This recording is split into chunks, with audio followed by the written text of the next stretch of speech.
রবিবারের দুপুরের পাতে যদি এরকম খাসির মাংসের ঝোল থাকে তবে আর কিছুই চাই না। প্রথমে মাংসটা ভালো করে ধুয়ে নিয়েছি, তারপর শুকনো কড়াইতে এলাচ, লবঙ্গ, গোলমরিচ আর দারচিনি হালকা করে ভেজে পেস্ট করে নেব।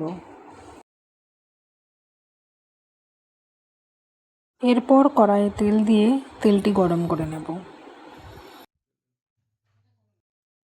তেল গরম হয়ে এলে এর মধ্যে এলাচ ফাড়িয়ে দিয়ে পেঁয়াজ দিয়ে দেবো। এবার পেঁয়াজের মধ্যে সামান্য পরিমাণ লবণ দিয়ে দেবো যাতে পেঁয়াজটি তাড়াতাড়ি নরম হয়ে আসে।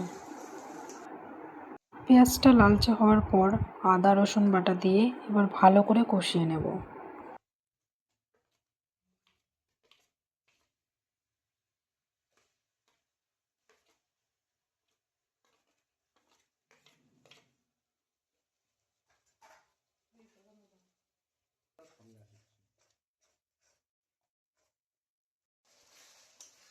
মশলা থেকে তেল ছেড়ে এলে মাংসগুলো এখন দিয়ে দেব।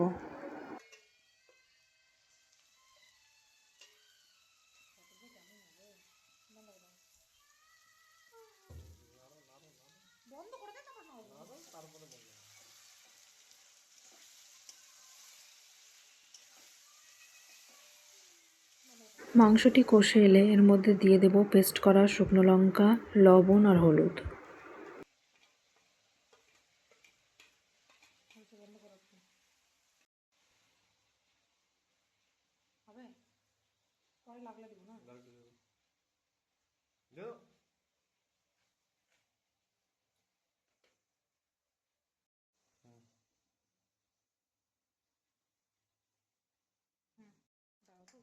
মশলা থেকে তেল ছেড়ে এলে এতে কিছু টমেটো দিয়ে দিয়েছি।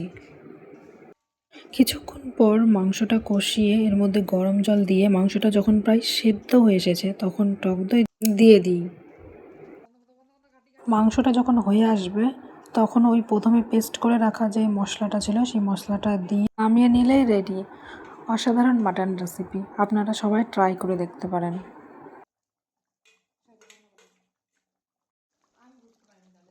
তোলার আগে থেকে করছি, ভিডিও করবি না।